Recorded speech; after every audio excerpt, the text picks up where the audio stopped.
सभी भक्तों को राधे राधे। स्वागत है आपका एक नई वीडियो में। तो अभी मैं हूँ श्री राम गोवर्धन में और आज मैं आपको करवाने वाला हूँ गोवर्धन की 21 किलोमीटर की संपूर्ण परिक्रमा। तो आप सभी लोग इस वीडियो के माध्यम से घर बैठे इस परिक्रमा को कर सकते हैं। तो अभी मैं हूँ दान घाटी पे, जो कि मेरे पीछे है। दान घाटी वो स्थान है जहाँ पे श्री कृष्ण भगवान गोपियों से दूध, दही और माखन का दान लिया करते थे और यही हमारा परिक्रमा का स्टार्टिंग पॉइंट है, जहाँ पे हम गिरिराज जी के दर्शन करने के बाद अपनी इस परिक्रमा को शुरू करेंगे। तो ये है दान घाटी और यहाँ पे आपको श्री कृष्ण भगवान की उसी छवि के दर्शन होते हैं जब उन्होंने गिरिराज जी पर्वत को अपनी एक उंगली पे धारण किया था। तो चलिए आपको दान घाटी पे गिरिराज जी के दर्शन कराता हूँ और उसके बाद में अपनी इस परिक्रमा को शुरू करते हैं। तो दान घाटी पे आपको गिरिराज जी के दर्शन होते हैं। सुबह के समय यहाँ पे गिरिराज जी को दूध से अभिषेक किया जाता है और शाम के समय गिरिराज जी को श्रृंगार धारण कराया जाता है। तो दान घाटी पे गिरिराज जी के दर्शन करने के बाद में हमारी परिक्रमा यहाँ से शुरू होती है। सामने आप बोर्ड देख सकते हो, ये है बड़ी परिक्रमा। तो चलिए ब्रजभूमि को प्रणाम करने के बाद में हम अपनी परिक्रमा को शुरू करते हैं। अगर आप इस परिक्रमा को पैदल लगाने में असमर्थ हैं तो दान घाटी से ही आपको यहाँ रिक्शे मिल जाते हैं, जिनके माध्यम से आप इस परिक्रमा को कर सकते हैं। तो अभी आप गोवर्धन के परिक्रमा मार्ग के दर्शन कर सकते हो। काफी ज्यादा धूप पड़ रही है और ये परिक्रमा मैंने करीब 3:30 बजे शुरू की है। गोवर्धन की परिक्रमा टोटल 21 किलोमीटर की है। उसको 2 भागों में बांटा गया है। सबसे पहले बड़ी परिक्रमा शुरू होती है जो कि 12 किलोमीटर की है और उसके बाद में छोटी परिक्रमा शुरू होती है जो कि 9 किलोमीटर की है। तो अभी सबसे पहले मैं बड़ी परिक्रमा कर रहा हूँ और बड़ी परिक्रमा में जितने मंदिर और स्थान पड़ेंगे उन सबके मैं आपको दर्शन कराऊंगा। परिक्रमा मार्ग में जो सबसे पहला स्थान पड़ता है वो है शंकरषण कुंड, जो कि श्री कृष्ण जी के बड़े भाई बलराम जी को समर्पित है। तो आइए आपको यहाँ के दर्शन कराता हूँ। परिक्रमा मार्ग के बिल्कुल साइड में ही पड़ता है शंकरषण कुंड और ये यहाँ का मुख्य द्वार है और मुख्य द्वार पे आपको द्वारपाल के रूप में दोनों तरफ बलराम जी के विग्रह के दर्शन होते हैं और साइड में ही आप यहाँ से अंदर जा सकते हैं और सामने यहाँ पे बलराम जी का एक छोटा सा मंदिर है। तो ये है शंकरषण कुंड, एक छोटा सा कुंड है, आप लोग दर्शन कर सकते हो। चलिए अभी मैं आपको यहाँ के जल का आचमन कराता हूँ। बोलिए शंकरषण भगवान की जय। तो आप सभी लोग मानसिक रूप से शंकरषण कुंड के जल का आचमन कर सकते हो। तो ये था शंकरषण कुंड और यहाँ की लीला कुछ इस प्रकार है। जब इंद्रदेव ने 7 दिन और 7 रात वर्षा की थी तो उस वर्षा का जल इसी जगह आके एकत्रित हो गया और इसी का नाम शंकरषण कुंड है। तो चलिए आगे चलते हैं और आपको दर्शन कराते हैं अगले और स्थानों के।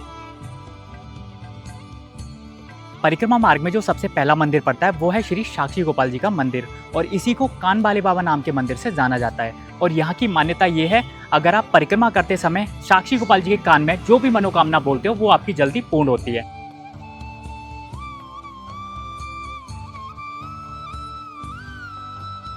जय हो साक्षी गोपाल जी की। परिक्रमा मार्ग आप देख सकते हैं एकदम खाली पड़ा हुआ है क्योंकि गर्मी बहुत ज्यादा है और भक्त लोग शाम के समय परिक्रमा करते हैं।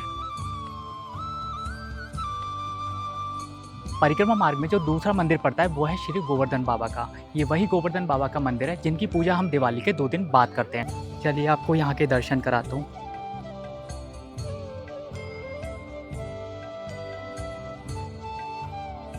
ये गोवर्धन महाराज का स्वरूप है। तो ठाकुर जी ने दीपावली के दिन दूसरे दिन घर घर में पूजे जाते हैं ना, गाय के गोबर से बनाते हैं, वही स्वरूप है ठाकुर जी का। एक स्वरूप भगवान श्री कृष्ण का है, एक स्वरूप गोवर्धन नाथ का है। कि दंडोत कर गिरिराज को कर दे हैं बेड़ा पार है, मन को मनोरथ मांग ले दाता को दरबार है। 2 रूप से पूजो पजाओ, सहस्त्र बलि धार के नक पे गिरवर उठायो, ब्रज बचाओ इंद्र बैठो हार के। 1.25 लाख मन सामग्री को भोग लगायो है, नक पे धर के श्री गिरिराज नाम गिरधारी पायो है। ये गोवर्धन महाराज हैं। दीपावली के दूसरे दिन घर घर में गाय के गोबर से पूजे जाते हैं। ये वही गोवर्धन महाराज का स्वरूप है। वो उनके दोनों हाथ हैं, ठाकुर जी के ये पैर हैं दोनों।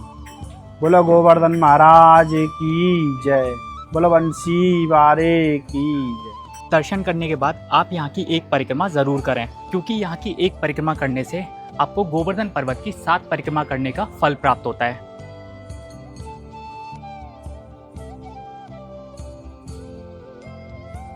परिक्रमा मार्ग में जो अगला स्थान पड़ता है वो है पूछी का लौटा मंदिर। परिक्रमा करते समय आपको इस स्थान के दर्शन करना अति आवश्यक है क्योंकि यहाँ पे आपकी परिक्रमा की हाजिरी लगती है। तो चलिए आपको यहाँ के दर्शन कराता हूँ।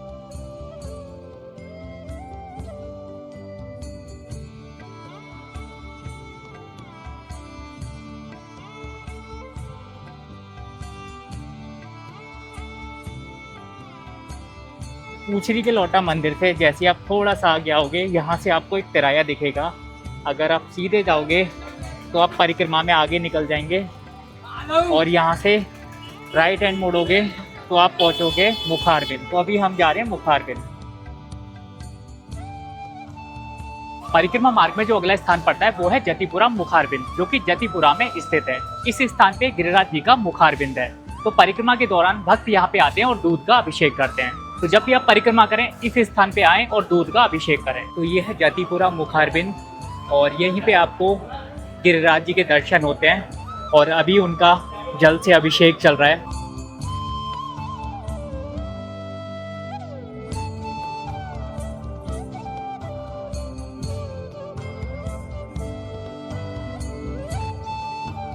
जतिपुरा मुखारबिंद से थोड़ा सा आगे आओगे तो यहाँ आके आपकी बड़ी परिक्रमा पूर्ण हो जाती है। अगर यहाँ से आप राइट हैंड पे जाओगे तो आप पहुँचोगे दान घाटी पे और यहाँ से लेफ्ट हैंड पे जाओगे तो आपकी छोटी परिक्रमा शुरू हो जाएगी। तो जैसा कि अभी हम कर रहे हैं गोवर्धन की संपूर्ण परिक्रमा, जो कि 21 किलोमीटर की है। तो बड़ी परिक्रमा पूर्ण करने के बाद में हमारी छोटी परिक्रमा शुरू होती है। ऊपर आप बोर्ड देखोगे, छोटी परिक्रमा का बोर्ड लगा हुआ है और यहीं से हमारी छोटी परिक्रमा शुरू होती है।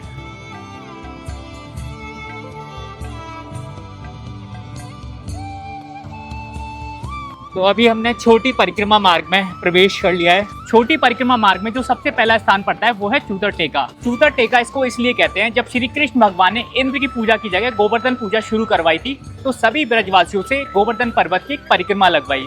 उस दौरान सभी ब्रजवासी थक गए थे तो उन्होंने इसी स्थान पे बैठ के विश्राम किया था, इसलिए इस स्थान को चूतर टेका के नाम से जाना जाता है। तो आज भी जितने भी भक्त गोवर्धन की परिक्रमा करते हैं वो इसी स्थान पे आके बैठते हैं, विश्राम करते हैं और उसके बाद में परिक्रमा में आगे बढ़ते हैं। चूतर टेका पे कुछ इसी तरीके की चेयर बनी हुई है जहाँ पे भक्त आते हैं और थोड़ी देर विश्राम करते हैं और उसके बाद में अपनी परिक्रमा में आगे बढ़ते हैं।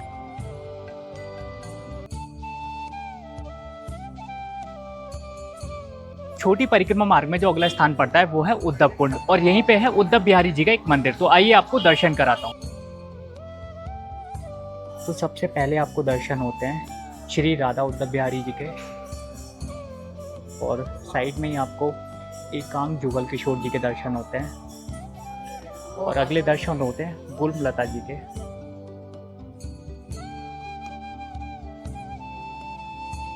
और यहीं पे है उद्धव कुंड। तो चलिए आपको उद्धव कुंड के जल का आचमन कराता हूँ।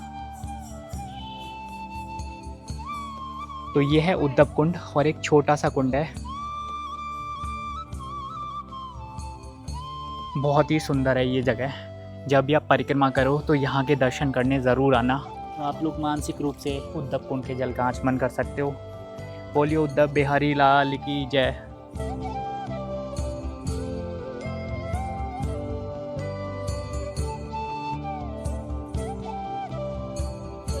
तो अभी हम पहुँच गए राधा कुंड। चलिए आपको राधा कुंड के दर्शन कराता हूँ। तो अभी आप राधा कुंड के दर्शन कर सकते हो और राधा कुंड के बिल्कुल साइड में है श्याम कुंड। इन दोनों कुंडों का यहाँ पे संगम है। तो चलिए पहले मैं आपको राधा कुंड के जल का आचमन कराता हूँ। बोलिए श्री राधा रानी जी की जय। तो आप सभी लोग मानसिक रूप से राधा कुंड के जल का आचमन कर सकते हो। राधा कुंड को श्री राधा रानी जी ने अपने कंगन से प्रकट किया था। तो चलिए अभी आपको श्याम कुंड के जल का आचमन कराता हूँ। तो ये है श्याम कुंड जो कि श्री कृष्ण भगवान को समर्पित है। बोलिए श्याम कुंड की जय, बोलिए कृष्ण भगवान की जय। तो आप सभी लोग मानसिक रूप से श्याम कुंड के जल का आचमन कर सकते हो। तो ये थे राधा कुंड और श्याम कुंड के दर्शन। तो चलिए परिक्रमा में आगे चलते हैं और आपको दर्शन कराते हैं अगले और स्थानों के।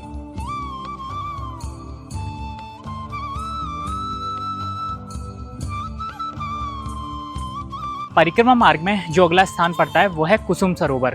प्राचीन समय में ये श्री राधा रानी जी का बगीचा हुआ करता था, जहाँ पे वो अपनी सखियों के साथ में फूल तोड़ने आया करती थी और इसी स्थान पे वो श्री कृष्ण भगवान से भी मिला करती थी। तो अभी आप कुसुम सरोवर के दर्शन कर सकते हो।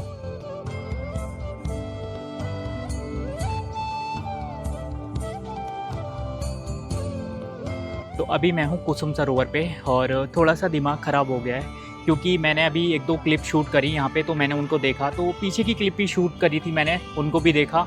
तो वो सारी क्लिप्स ब्लर आई हैं क्योंकि मैंने अभी देखा है मेरे फ़ोन के कैमरे का जो है लेंस टूटा हुआ है, उसकी वजह से सारी क्लिप्स बेकार आई हैं। तो अभी ये वीडियो मैं आगे के कैमरे से शूट कर रहा हूँ। बहुत मेहनत से मैंने 4-5 घंटे हो गए ये वीडियो शूट करी है और बड़ा दिमाग ख़राब हो रहा है तो आप जैसी ये वीडियो देख लेना। तो चलिए अभी अपने लास्ट स्टॉप पे चलते हैं, जो कि है मानसी गंगा, और वहीं जाके हम अपनी परिक्रमा को पूर्ण करेंगे। कैमरे का लेंस टूटने की वजह से पूरी वीडियो में एक लाइन सी आ रही है वाइट सी, आप देखना। तो सामने आप देख सकते हो यहाँ से 2 मार्ग जाते हैं। अगर आप लेफ्ट हैंड पे जाओगे तो सीधे मथुरा के लिए निकल जाओगे, और यहाँ से सीधे जाओगे राइट हैंड पे तो आपकी परिक्रमा में आगे निकलोगे।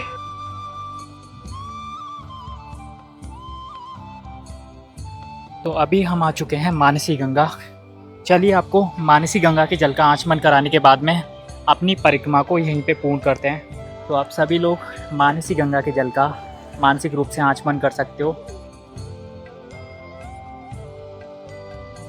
इस मानसी गंगा को श्री कृष्ण भगवान ने अपने माता पिता और समस्त ब्रजवासियों को गंगा स्नान कराने के लिए अपनी मन की शक्ति से इस गंगा जी को यहाँ पे प्रकट किया था। तो यहीं पे आके हमारी परिक्रमा पूर्ण हो जाती है। अगर वीडियो अच्छा लगे तो वीडियो को लाइक शेयर कमेंट जरूर करना। मिलते हैं अगली वीडियो में। राधे राधे।